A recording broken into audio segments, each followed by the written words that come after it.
Yeah, good. You guys had tons of snow, huh? Yeah, it's like pretty damn deep out there. Like Snow it's is out. heavy for me. Mariah Carey is starting to cash in Mate, as well with her hey, it's actually playlist. Christmas tree day today in our house.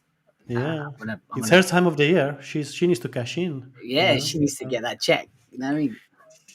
Have you put your Christmas tree up already? Did you say? No, it's gonna be tonight because We did. I want it up for Thanksgiving, and obviously I've got no time next week, so Cool. definitely on People are trickling in. Happy Friday, everyone. Friday. What's It's in. up? We got a lot to talk about before we get this guest on. Yeah, let's do it. Quick. Yeah. What are you going to talk about, Wes? I'm my week's been amazing. I'm like well up in the high nines. Had a great event yesterday. I went to kind of the launch of Unmatched with Oana. Met some amazing people. Some very big players in the industry. It was quite interesting to be in the room. Got recognised for Wham and for Watercooler, which was a nice little surprise. You know what I mean? Did you behave? Yeah, I really behaved. Like anybody that was there last night can vouch. Like I behaved. I was good, Wes. I was nice, Wes. It must be the lack of us then. That's why you behaved. Ash wasn't with me. You Either. were a bad influence. And I got sent this amazing little book by More on the left. Can't see. More to the left. my left. More or less.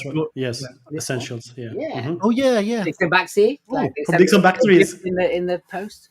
It was nice. Amazing. Shout outs to Sai. Yeah, man. And look at that. I've got my Santa hat on. It's already there. Miha, John, Patricia, John, Viveka. Hello, everyone. How's it going, John? Yeah, Patricia, Vivica, Joe. What's up? What else do you want to talk about, guys? I think we should remind people, like, because I was chatting about this last night, about why this show is so unique and so different in the fact that, like, we don't promote our guest. And that was our guests and are our secrets. choice. Yeah, like, I was talking this through last night with somebody at the event, and I was like, you know, the difference is this. And they were like, yeah, we know that. Like, that's the great thing about this. Like, Well, we'll start from the start, like, because there's a fair few people registered for this live show. There's like over 200 people. Some will see it live and some recorded. So, but there are some new faces that don't know what this LinkedIn Live is about. So, let's take it from the top. Like, what is the did we water start it? cooler, Wes? so the water cooler, like, just quickly, hyper kind of speed background, started out as us three chatting shit every Friday to kill the end of Friday. Basically, we normally have a beer. I expect everyone in the chat to have a little drink in their hand because that's how it works, whatever time of day. And yeah, we decided to kind of recap our week and join this together. And then we started to do this live. So we hit go, and before you know it, we've got Rory Sutherland knocking our door, and we decided we had to take this shit seriously, right? I think that was how we went. We had Chris Doe. We had tons of Martin really Newman. interesting people. Martin Newman, some crazy guests like lined up. Like it's going to go all the way through to at least we're booked to like April now, which is insane.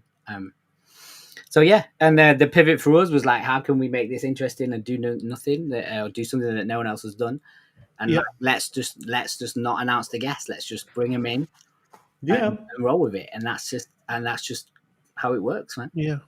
It's like a live party, but for those that can't stay, because Patricia just said she can't stay for too long, you can catch these on YouTube because it's live streaming on YouTube as well, so you can find it there. And then it stays on the feed as well. So I love how Patricia, though, can we add to that? He's taking a b-boy, or I read that as b-boy dance class. So what? But Annie, come on, let's move this on. Yeah. So yeah, it's been an eventful week, hasn't it? Especially if you're part of Jaguar's marketing and branding. Like, Wes don't really want to talk about force me to talk. But I want to know in the comments, have you heard of the Jaguar thing? Is that a stupid question? The teaser. What do you think? Do you like it, hate it, or you couldn't care less? Tell us what you think. Tell us why. Or is it too early to say? Yeah, or does it work, man? Like, what is this thing about? You know, I'm just hoping it's some giant PR stunt.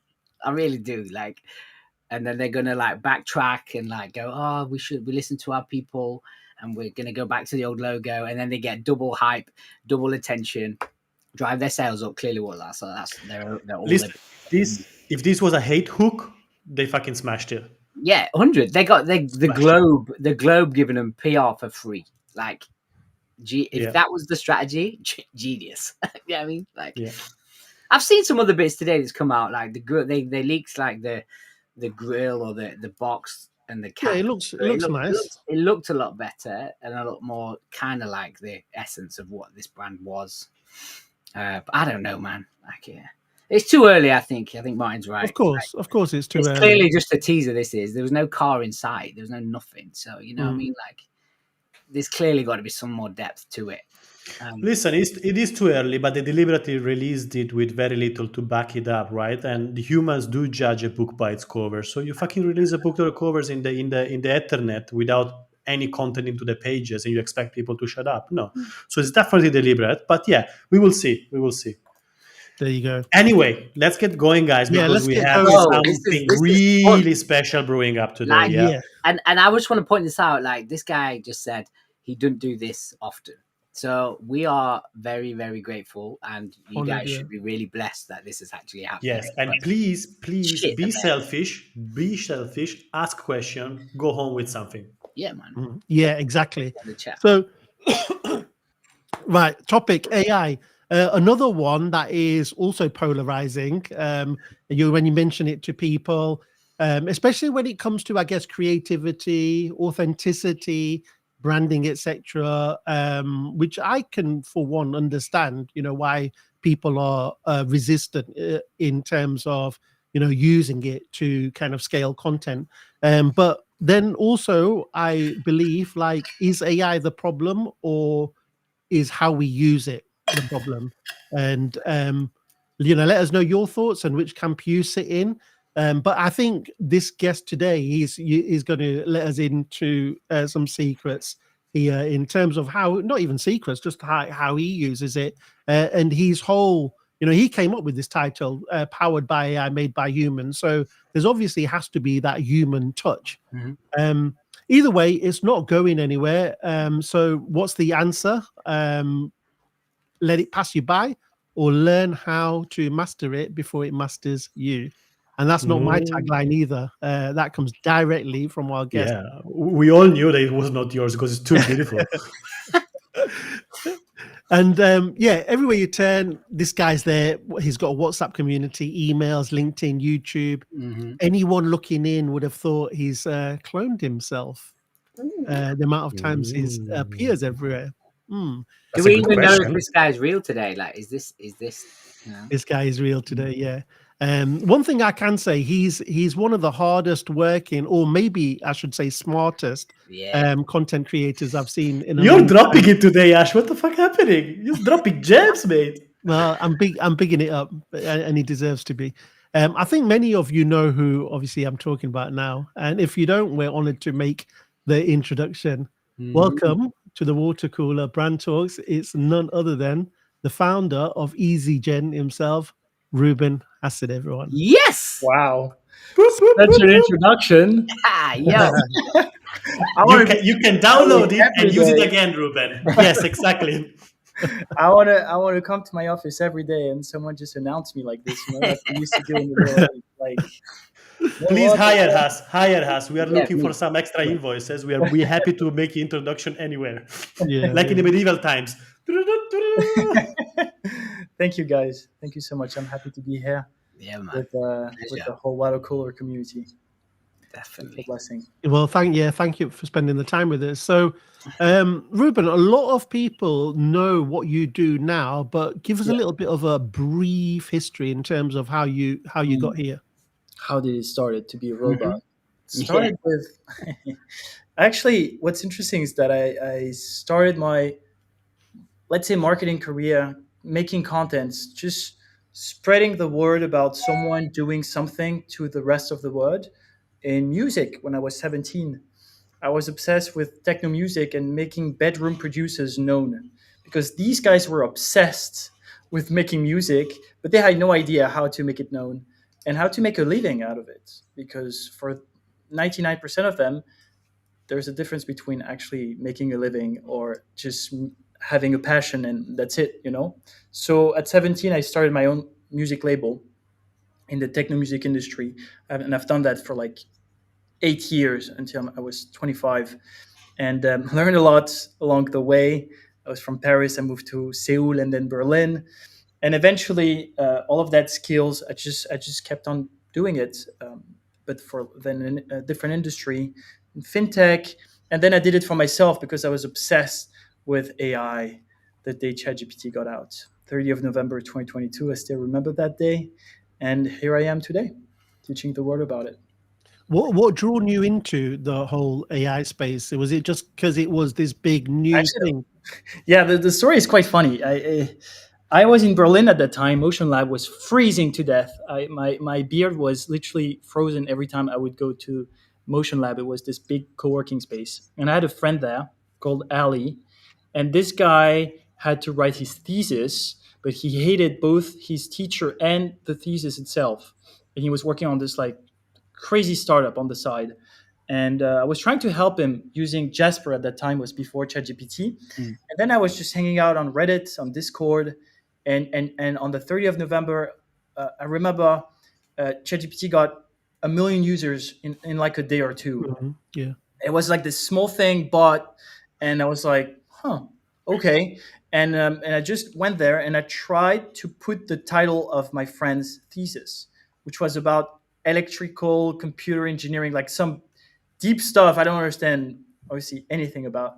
And I wrote the abstract and a table of content. I sent it to my friend. I was like, "Is this any good?" He was like, "Where the hell did you find this? Like, is it from someone else?" I was like, "No, it's from this thing." And then we started writing the thesis, and it was okay. But then we got stopped because Ali needed to send an email to his teacher he hated, and he was not doing it.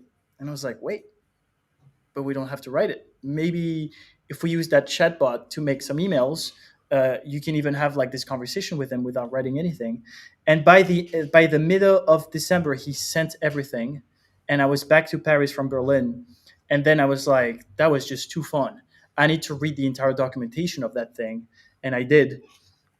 And then because I loved content creation and just making anything complex easier to use and to understand, I just made a summary of all of my learnings from that documentation from OpenAI, and it got millions of views from day one. I was like, okay, maybe I should just keep doing that, and I just kept going. Amazing. Amazing, yeah, it's crazy. And then it's mad, like how I've seen like this hyper accelerated journey of yours. Like I caught you quite early, I think, and just seeing you go like boom, and like, you know what I mean. And I'm like, Yeah. I want to get hold of that. Like I want to do that. You know what I mean? And Yeah, it happens, and you don't really plan it. At that moment in December, I had like a few thousand followers, um, and very fast I went to like 100K, 200K, Yeah. 400K. You don't really plan it, and I'm quite detached by it now. But what like, because you didn't know or understand this tech that much at the start, Yeah. what drove you or what inspired you to try and make something new? Like, you know, when GTPs came out and you were like, let's try and make a clone of somebody, or you know, like, what triggers that? Oh. Because, So I'm a mad scientist by heart, right, cool. deep inside. How did I learn how to speak English? Like, I'm French from the accent, but I can have also a very terrible French accent if I want. But why the hell do I have a better accent when I'm speaking English than a typical French? It's just because I was obsessed as a kid about gaming, especially one thing about gaming which was theory crafting. So that game was Guild Wars. I was 10, and people were writing blogs on the best combination of skills for a certain class. So you had the warrior, the mage, whatever, and people were writing blogs in English, and I was like, damn, I'm not good enough in English. So I have to learn English just because I wanted to write blogs on finding the best solution for the set of skills that people were using. And if you were good enough content creator, turns out eventually, then people would not only use the set of skills that you selected, but also the name that you gave it was like an archetype. So it's kind of like your legacy all of a sudden. You were not just a guy writing blogs, like you were shaping the game itself. And I was hooked on that idea. Yeah. And for years I wrote blogs, and I was not playing the game. I was just trying to find the best combination. My brother thought I was insane. It was like, why do you spend hours on the training part of the game just to hit a punching ball to know, like, like the damages and the defense that you have? It's just that I love that part. I love being a mad scientist making tests, and then as soon as something sticks and works, I share it to the world. And when you share it, you need to make sure that it's easily understandable, inspire people to take actions, and people can actually transform themselves. It can be gaming sometimes. It's just as easy as gaming. It could be content creation in AI today. Yeah. Sweet. So How- going back to you, Go go on, Ash. I was going to say how. So yeah, going back to the you building this your personal brand and obviously EasyGen as well. You have a marketing background as well, right? As in like you've studied marketing. I want to make it clear that I did study marketing, but I was not studying marketing. I was just trying to get a paper so that Okay. my dad and mom would be like, oh, okay, he's legit. It's fine. I have that same I experience. haven't learned anything in school. Everything is from everything. I mean, come on, guys. We are the four of us content creator. I think we do believe in the fact that everything is on the internet. Yeah, you can learn anything if you want it. Everything. You want Actually, you want to learn how to fly a plane? Just go on YouTube. I mean, you can yes, fly a and plane. it's updated. That's Yeah. how crazy it is. Not only it's updated, but if something actually has an impact, there is a high chance that it gets a lot of views. Mhm. So you even know which one's the best. True. You Which don't one know if works? it's good. You're just giving a teacher. Yeah. That's usually some credentials. But you go on YouTube, you type SEO, and there is a high chance if you consume the guy who has the biggest following on SEO and the biggest guy on Twitter and the biggest guy on LinkedIn, and you do this for a month, you're going to be the best guy about SEO. Like, you're going to be better at SEO than 99% of the people with updated information, and everything is for free. Now you just duplicate that on everything. Would it be AI, content creation, image generation, design, even architects? You know, you could be anything. Maybe not a doctor. We're not there yet.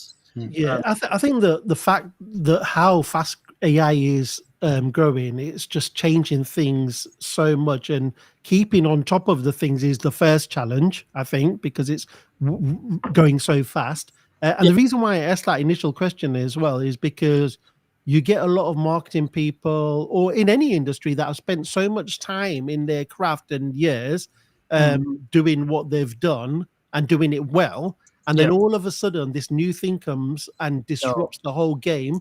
It does.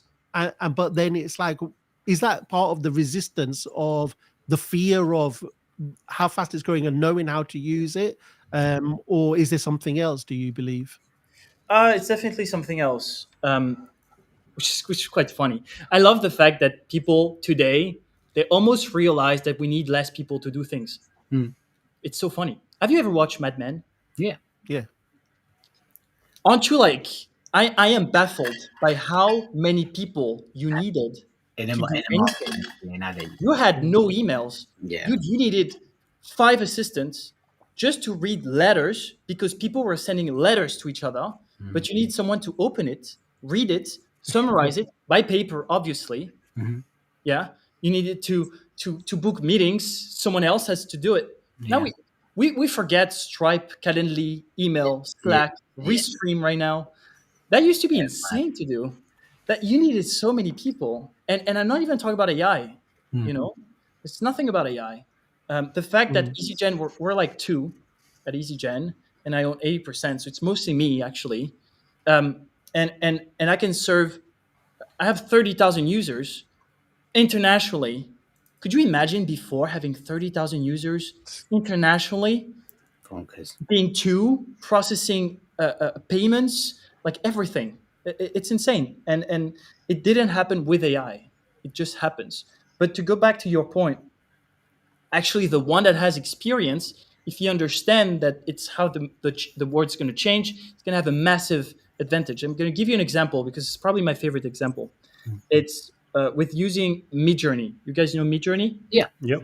It's the best AI image generation, especially for something creative. Okay, let's take like the example, which I think is going to be the first one to be disrupted. But let's take the example of a fashion, a magazine, a shooting ad. Okay, and you do it with Midjourney. Okay, if the 4 of us do it together, we're going to do a terrible job. Even though Midjourney is insanely good. You know who are the best at Midjourney? Like the very best. This is not me, and I love Midjourney, and I'm a AI expert, as they like to I mean, call me. imagine you're going to say the creative, the people that have No, I got would say Yeah, kids. exact creative director. Oh, okay.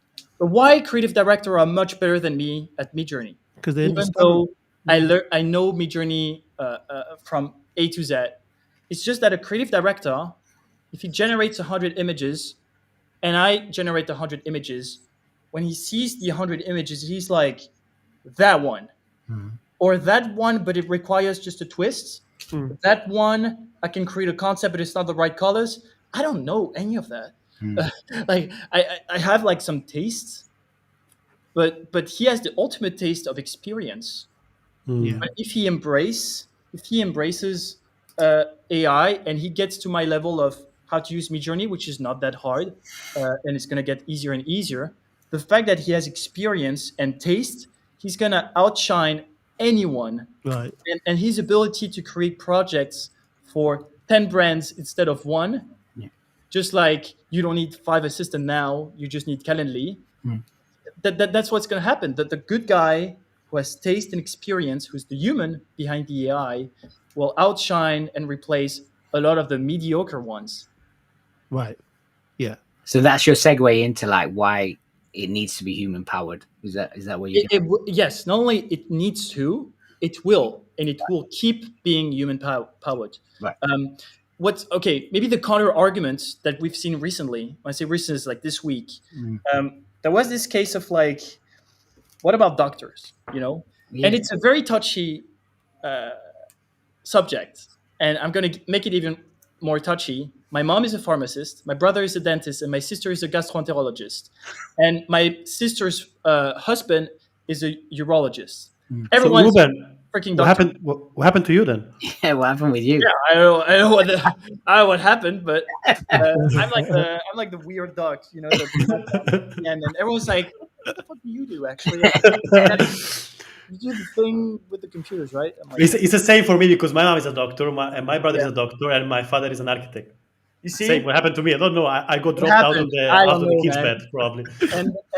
and there is this like study that, well, like AI is not biased, and it can try to go through a lot of diagnosis, and actually sometimes, a lot of times, it's better.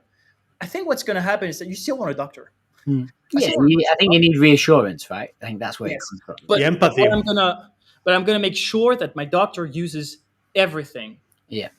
So, for example, my brother is a dentist, and there's this like massive Facebook group for French dentists, Okay. and it's just French dentists, and it's a group of people who says, "Hey, I had this patient.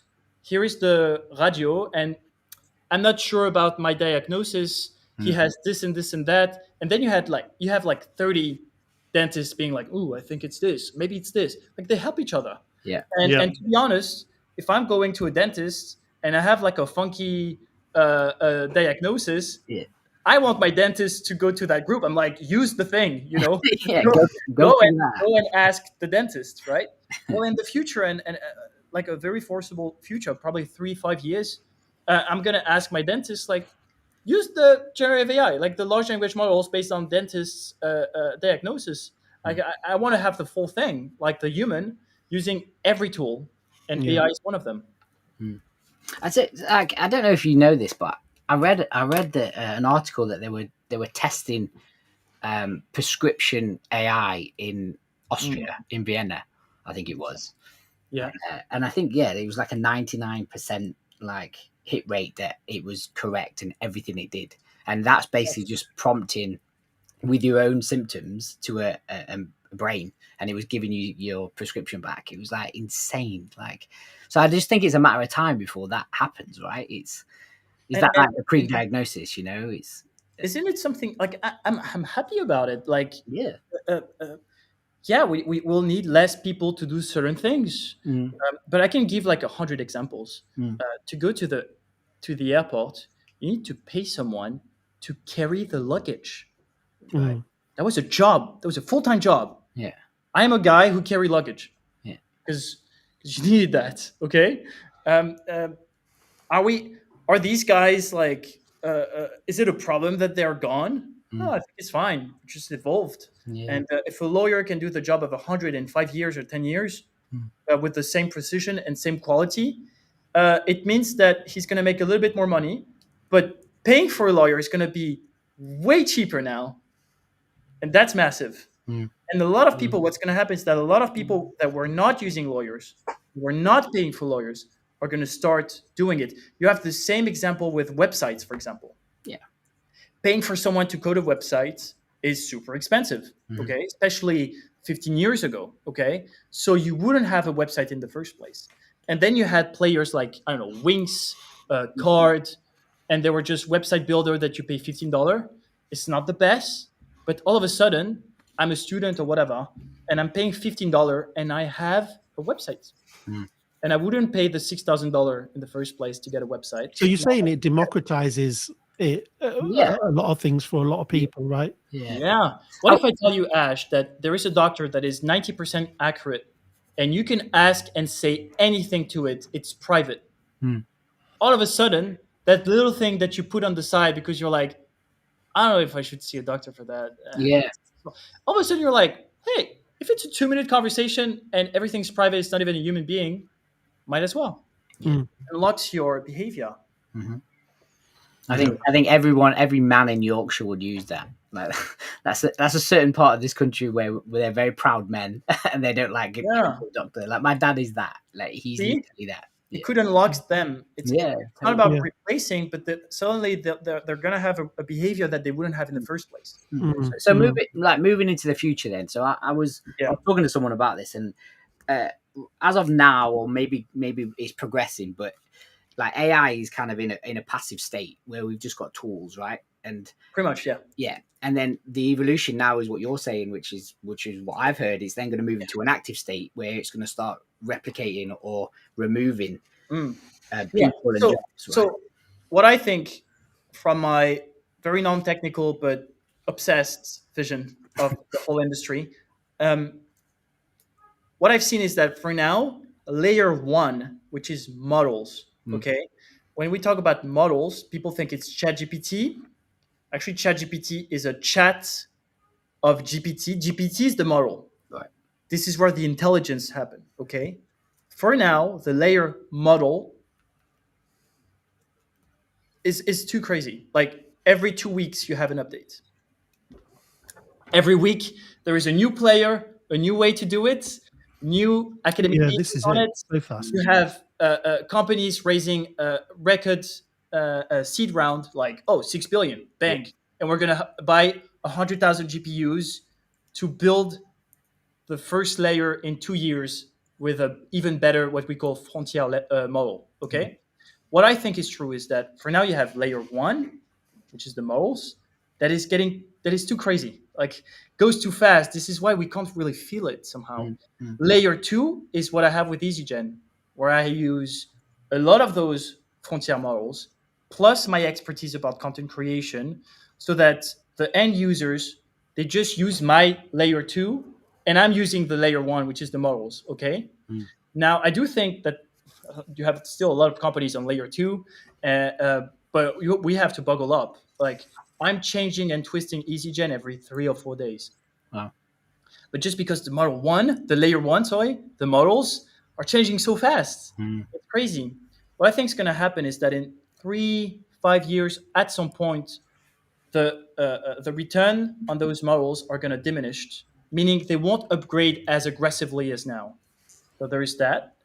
And two, something that you should look up for is that starting January, February, March, we're going to have agents, which is the crossroad between AI as intelligence and automation. Because for now, AI is not automation. You need to use Zapier or Make. And we know that OpenAI is going to launch what they call Operator. Microsoft already launched their AI agents. Each company just raised $250 billion on making agents. So those agents are going to start to become part of our lives. But still, because level one, the models grow so fast, I think it's going to take a few years before we actually experience it. I have a provocation, Ruben. Like AI in these couple of years is the new blockchain. I think last year I think everything it's was I think everything. it's bigger. But from the brand perspective, everything was like blockchain, this blockchain. Yeah, Now yeah, every single startup in the world is the AI driven, fill blank. But yeah. it's still a tool. It's not a value prop, though. AI or blockchain? Yeah. No, no, no. AI is still the tool, isn't it? It's Yeah, not the yeah. actual value of the company. Always say because people are like, yeah, but AI is bullshit. Yeah, I'm like, um, um, can you write a terrible book with pen and paper? Yes, and then you had the greatest single author that wrote the best books with pen and paper. AI Yeah. is just the same. It can be garbage. It can be freaking awesome. Mhm. But betting on the fact that it's not going to be awesome is a tough bet because you have brilliant minds who are just like, because this is what I do with EasyGen. I just transpose everything that is in my brain on how to ghostwrite for anyone on any topic for LinkedIn, how to create images for that carousel infographic, and then I give it to a tool that understands it and can serve it to 30,000 people Yeah, yeah, at the same time. I think that's insane. yeah. Uh, in the future, you're going to have like groups of lawyers who covered everything for insurance in the US, let's say. And they transpose their entire experience, expertise, all of their past whatever papers that they wrote for this cabinet, okay? And all of a sudden they have an AI that can serve 50,000 people, 100,000 people. The scale is just unlimited. Mm. So betting on the fact that it's not going to be crazy times to build, I don't think it's a good bet to take. Mm. This it's a good segue on that point. In the next question that I have on my mind is, let's talk about quality over quantity or Yeah. versus quantity, right? Yeah. Some people say you need to be visible everywhere. And I'm not going back now to the content game. Yeah. That's just the way social media game is that we have to play, right? Being visible. Yeah. That's what Yeah. people think. Others say it's about quality. Yeah. So the question I have is, can we have both, or does AI prioritize speed over depth? Such a good question, and you know it, Hash, because we have the same job. So I'll answer with very paradoxal answers. To get quality, you need quantity. That's for sure. Because how do you know? Like both our first 100 posts were terrible. Like if you go back in time on my LinkedIn, I didn't delete a single one. Jesus Christ, what did I wrote and why? That was terrible. If you go on anyone's movie director, writer, you check their first work, you're like, what was that? But that was needed to get there. So they needed to write terrible things to show it to their friends, to experience it with your family, to get laughed at, to get better eventually. So quantity does equal quality. Now, with a grain of salt, if someone wants to win on LinkedIn, well, if someone wants to win on content creation and they're into the business world, there is a high chance, very high chance, that LinkedIn is the right place. If you're into fashion or entertainment, maybe Instagram or TikTok, but for 90% of them, especially the people out there, LinkedIn is a good place. Should you duplicate yourself writing a newsletter and a Twitter account at the same time? No, actually do it as late as possible. Yeah. Focus on quantity on one platform to get as much data as possible on what was good, what was not good, what you should do differently or not, so that you can eventually become better. Yeah. Can you do quality from the get-go? There's a high chance you cannot. There's a high chance you True. cannot. I like that answer, but there's part of it the AI is doing the quantity to show you what fails, right? And that's not. I'm not saying that's a bad thing. No, but I'm just. and actually the same. It's the same. Um, if you go on on EasyGen, let's say, and you write a terrible. So EasyGen translates a draft that you have an idea about something. You click on Perfect, yeah. generate, and it generates the post. If you don't write a good draft, then it's probably not going to do a good post. And if you don't edit the answers of EasyGen, it's not going to do a good job. Perfect. I always say that the AI is 80%. Okay, it's going to do a lot of work. It's awesome, especially if you use the right one. But there is some like absolutely needed 10% work at the beginning of like, what do I want? Where do I want to go? Give a good brief. It's not easy. And then such an important 10% at the end, which is, Yes. was it any good? Should I change a little bit I some of the love that. Yeah. but yeah, I when I started EasyGen, I grew my 2 employees account to prove a point. I recorded myself with that camera. I have a YouTube playlist where I have 24 weeks of me writing content for my 2 employees, and they started from zero views. Um, and when I used EasyGen to write their posts, I didn't just copy and paste, copy and paste, copy and paste, copy and paste. I had to think about what I wanted to write, so the draft, and then when EasyGen was generating something, I would regenerate until I had something good. And then when I had something good, I would like twist it a little, correct it, change it a little. And then I was like, oh, I like that post. It's a good one.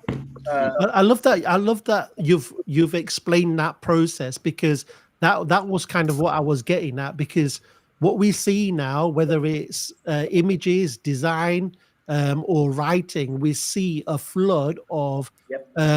we're just in that sea of sameness. But I think that's the opportunity for people that want to actually get past that lazy stage, because I think we see a lot of Craving for lazy greater is getting greater. creators. Yeah. This is what It's so easy. It's so easy to spot now people that, first of all, they're not good in the first 10%. And actually, most importantly, they're not even good on the last 10%. I see so much crap on LinkedIn, in the comment section as well, that like it's Yeah, that's just the worst. vomits AI from every part. So I think there is still a lot of people that do not understand that it's a tool that requires training and experimentation, but you cannot remove yourself from it. Exactly. Like I always say AI to be greater, not lazier.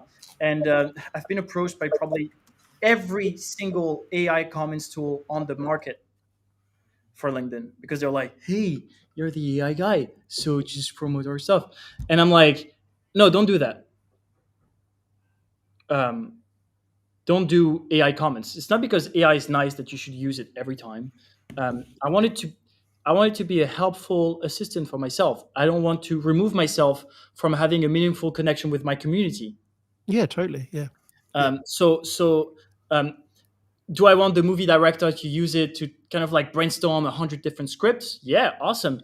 Do I want it to just click on one button and then everything is automated and whatever? Like, no, this is not the point. But people will always use that example of like, yeah, no, you just click on something and everything is generated.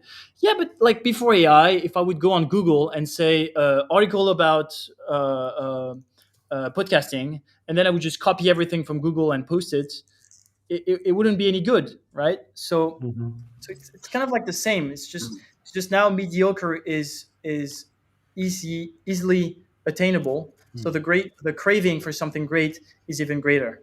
Yeah. Yeah. I think that's a great segue into like in our shows we like to kind of give our audience little hacks or little insights of like how they can take these sessions and bring them into their day-to-day. So to summarize off the top of your head, like how can businesses or creatives that we've talked about, start using AI effectively? Like if you could give them a little bullet point. Yeah. Okay, let's do it. I can show you. I love showing.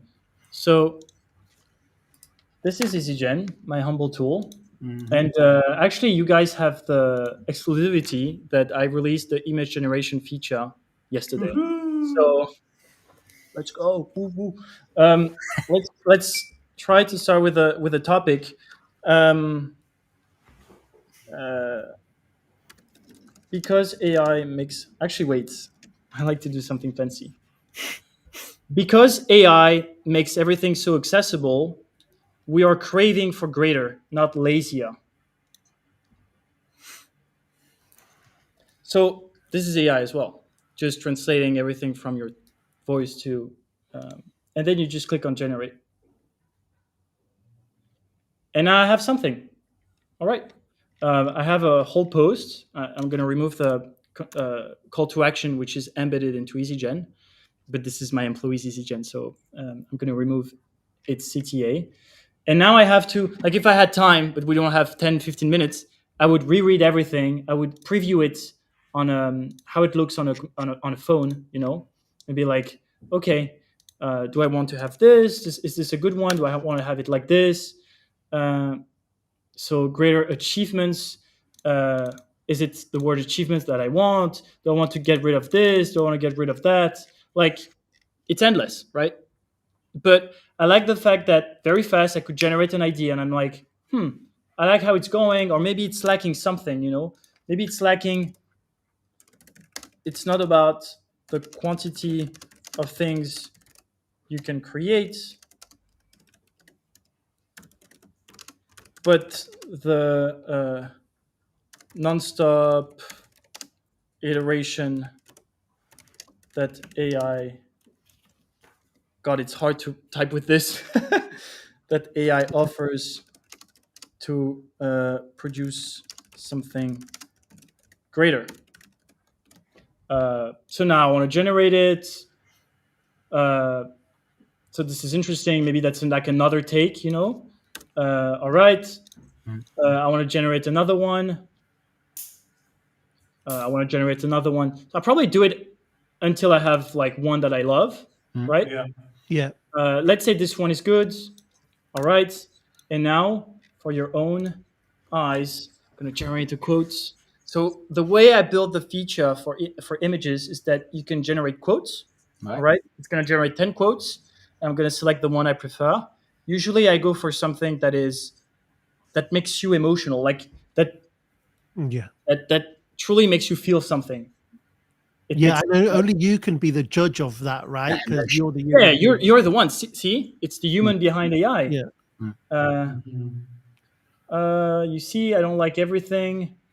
Let's push your buttons to nah, then still for more and for better with AI. Maybe this one is okay. And if it's not, I just do it again. And you see, that's the different hash. You ask me, like, yeah, I could just generate one, not look at it, and be like, oh, awesome. And then just post everything, not caring about it. Yeah. But it's still the taste and the experience that makes it valuable. No. Stop doing more, start doing better with AI. I guess it's a good one. Yeah, I like that. I mean, it's kind of top of the funnel type hooks, isn't it? Yes. But it's emotionally triggering. Yes. So like, while we're doing this, Ruben, like going back to that original question, what's the process for you? What's the process for you? Because I know you've posted about this, but I want you to hear it. What's your process when you're getting to that topic? When you're talking, we're going back to like how our audience like can this use this. Yeah. Because I had the conversation with you. No, I know, but like for the businesses or the creatives that are want to try and develop, the way I do it, get to that topic. Yeah, for sure. So we had this conversation offline, but Okay. Yeah. I very much believe in not being personal on social media. I think it's not the place. I think social media for someone as a personal brand is the chance for them to actually dive into their mission, and their mission is about helping people to transform, go from A to B. And it could be very simple. If someone I have in my office right now, a friend of mine who's a sales at Deal, which is a HR tech, it helps you hire internationally. Okay, so so he wants to connect with C-levels that hire internationally, and usually they have a lot of headaches.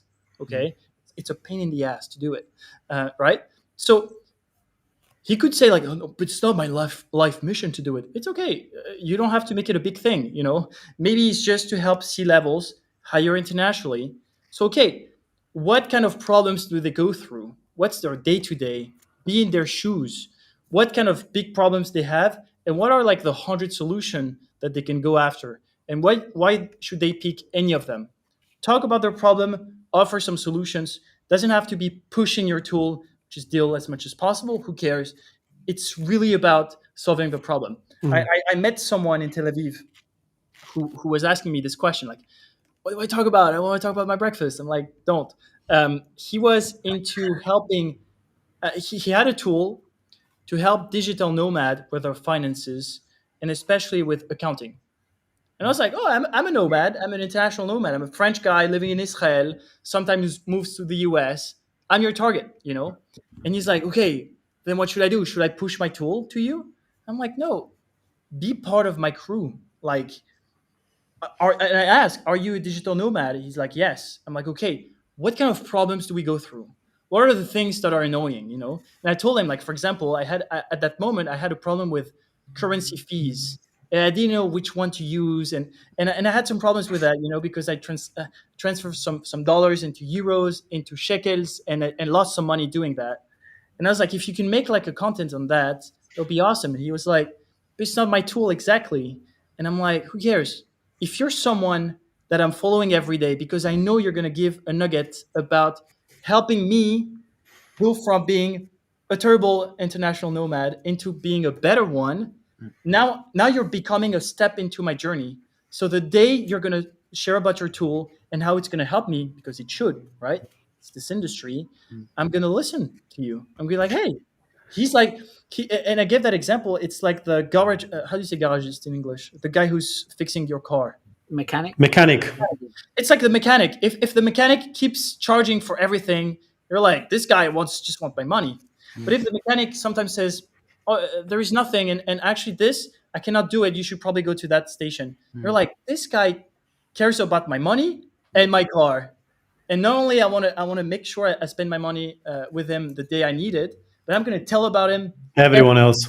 Yeah. Yeah. And I'll tell you the flip. I have two stories of that. The flip story of this is like I live in Cyprus, and a lot of people in the hospitality industry and restaurant owners do not update their working hours on Google. So once I made a phone call because I wanted to go to a fish restaurant with my family on a Sunday, and I said, "Hey, I want to come for 4. I'm just calling to see if you're open." And he says, "I pick up the phone. What do you think?" And I'm like, wow, that's just Well, I guess, terrible branding. And I did exactly what you did. I put down and I told all my friends, that place is shit, don't go. Pretty much, and this is how I see a content creator. And again, it's a very controversial take. I have friends, very close friends like Jasmine, Lara, who like their brand is a lot about them, which is fine, Yeah. and it works, and they have a crazy good intimacy with their community. It works. I don't think it's a good advice for people who wants to start creating content, because I think in the future, like it's coming now, everything is going to be about, can you tell about what you do for others and how you help others? Yeah. Your purpose, right? And I don't think it's about who you are, but rather how you can help others, because we're like a tribe of people. So it's like, okay, what's your thing? If you're a mechanic, you're fixing cars, so talk about that, you know. And yes, eventually I'm gonna drink. I'm gonna have a drink with you, and you're gonna talk about your wife, and I'm gonna talk about my kids. And right now we are having this discussion, which is not my typical content on my LinkedIn. But if it's my content on my LinkedIn, I'm gonna be obsessed about making better content and using AI so that you can do it too. I want to be on Yeah. your team. I think there is a lot that people get wrong about personal brand or brand in general. I think the most fundamental mindset is understanding that you don't own your brand. Who owns your brand is your customer. So everything that you do should be to give them something. And that goes down to how shit we are with sales as well, because people want to sell. In reality, they shouldn't be selling, they should be serving, because people are smart enough to understand Exactly. what you do. And then And when people they want beg to purchase, money. They're yes, like, exactly. can I give you money because you've been so helpful? Exactly. And that's the shift. And when I see 80% of the content on LinkedIn from non-content creators, like, I've been to this event, this is how I feel today, this is what I think about that news, and Who gives a shit? I'm like, sure, but uh, how did you help me today to be a better X? And sometimes you have someone, I don't know, who's sharing about buying small businesses. It's not my niche, it's not my industry. But if you wrote like a good content piece of content, I'd be like, hey, that was a good piece of content. And no breakfast actually convinced me. It's just that it was a good piece of content. Yeah, but also Ruben is it's like another little side of this is that like a lot of times the differentiator and what drives the person decision the purchase decision is also personality, and I've seen that in the past as well. I have a lot of people that come to work with me because they want to work with me. They understand what I do, but Yeah. also they share a set of values and perhaps how I Yeah. do things. So it's a sweet line, but we need to understand that LinkedIn, for example, is not Facebook. You know, Yes. taking a video while you cry and posting selfies and stuff like that, you know, maybe is not the space, but it's always in relationship to your positioning as a brand and the customer as well. Anything If that that's you what do it comes from works, taste anyway, and exactly. taste is very personal. So Subjective. as soon as you start creating content, it's obviously personal. Okay.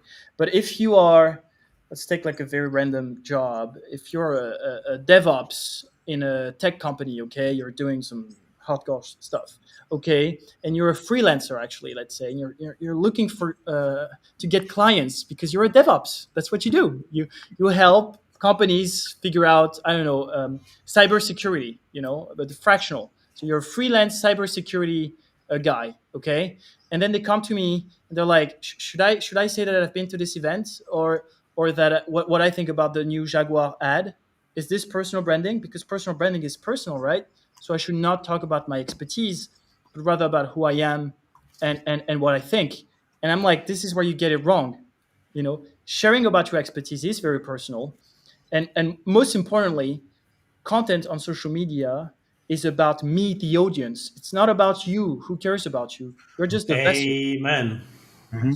So share about how you're going to help me uh, figure out that cybersecurity problem that I have that I never thought of, and then you can be sure I'm going to connect with you and be like, hey, Yeah. that's exactly what happened to me actually. Yeah. Yeah. Or, which is a more plausible situation, that was a good post, not related to me, but cybersecurity. I'm interested. I follow you. Then Mhm. I see 20 of your content, and one of them I'm like, dude, I have this problem right now. Can I connect with Yeah, you?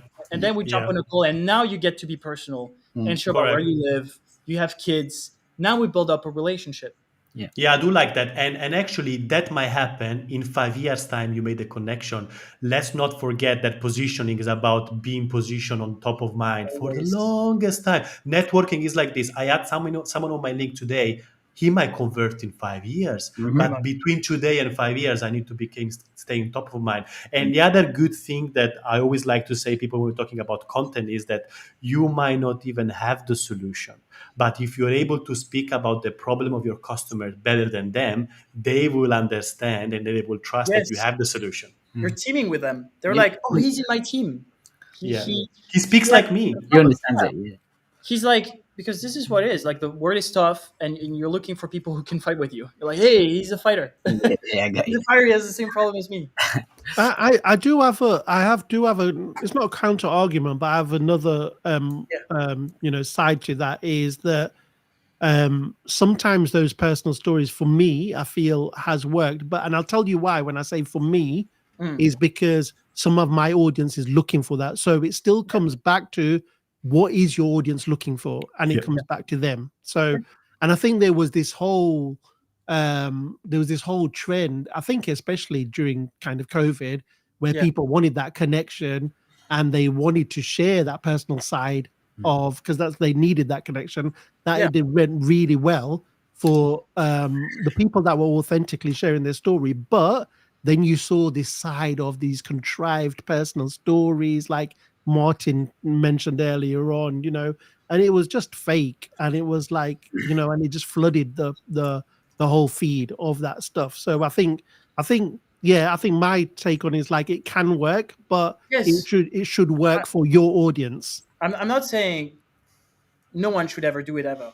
What I'm Yeah. saying is, like, I'm thinking backwards. I'm thinking with the end in mind. Okay, what I think is going to happen in the next 5 years for the job market is the Uberization of the market. Right, everyone becomes a freelancer basically because it's just too expensive to hire a team. So you want to hire someone based on their expertise, and then you want to try for a certain months, and you want to be able to hire them and fire them fast. Okay, Mm. but with that, because everyone becomes a freelancer eventually, or most of the people, okay, then how do you get clients? How do you make sure that people know your worth? Okay, used to be CV and diploma. We both know that now it has nothing to do with it, but rather, are you the man for the job? And I think now with that in mind, so okay, everyone's a freelancer, and a diploma and a CV is not enough. Okay, so you need to be able to convey your expertise. So I think it would be a good thing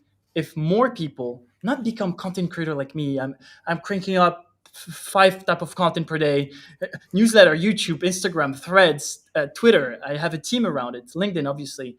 I don't think everyone should do that. Not everyone should be a mechanic, right?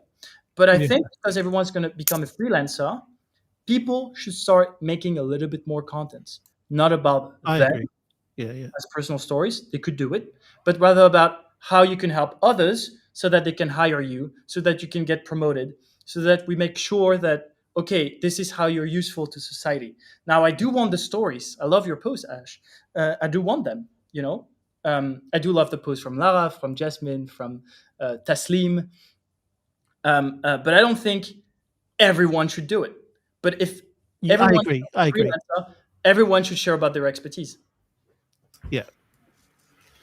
So let's switch it up a little bit. So you've touched upon like your music, Uh-oh. your music side. Let's dig into that. Like, so I have a question. Like, what's your what song do you sing in the shower? Like, what's your go-to anthem? Ooh. What songs do I sing in the shower? I have many sides, man. I Yeah. have like What was different. today's side? Let's just do that. Today's side, you guys made me. We talked about the Triple Quest, the Far Side, NAS. Yeah. This is because of my bigger brother who was really much into MTV. So I have this whole Same like me. It's like my story. I got into rap and hip hop because of my brother. pretty much, and so I have this whole side. Bear in mind, I have a whole bossa nova, 1990s Brazilian song that I absolutely adore, and I just bought like a tons of vinyls. Um, I have a side that is the techno music, because I used to work in the techno music industry, especially groovy techno. If people want to get specific, Wow. And when I was in Berlin, I was going a lot to Berghain. This was like a whole part of my life for sure. And then I have some classical music. I have many sides, Amazing. but the one I sing in the shower, I don't know, man. Come on. Actually, I know. These days, there is this new movie in France, Yeah. Charles Aznavour. You know Charles Aznavour? He's like The Armenian composer. Yeah, oh my God, let's go. like go a there. massive figure in France for music, and he died a few years ago. And now there's this movie, and the actor is actually singing. He's kind of like the male Edith Piaf and modern one, okay? Yeah. And now because of that, I've been listening to a little bit more of Charles Aznavour. And then another thing, like when you're not being a mad scientist, like what does Ruben do? What does he do? What do I do? Yeah, come on. God. Be honest. I have some of my friends there. Noam, what do I do when I'm not creating content? Actually, I'm playing ping pong aggressively. So you cannot see it now, but I have a.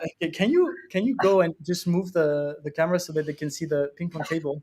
Is this the My happy championship place. table in the My office? happy place. So Noam, one of my closest friends, he works in my office. Yeah. We work together, but he's just around, and we love ping pong. He's going to move the camera now. It's going to be magic. This it. Is this the No, championship actually- table? Oh, sure this if you is can see Ruben's. It is. Ah, the secret. proper setup. Right here. Nice. No, man, it's not just proper. We literally built our own paddle. That's how like we always joke about it with Noam Nizan, is that if everything goes badly with LinkedIn and everything, we become a table tennis influencer. Fuck the rest. Just grow a YouTube channel.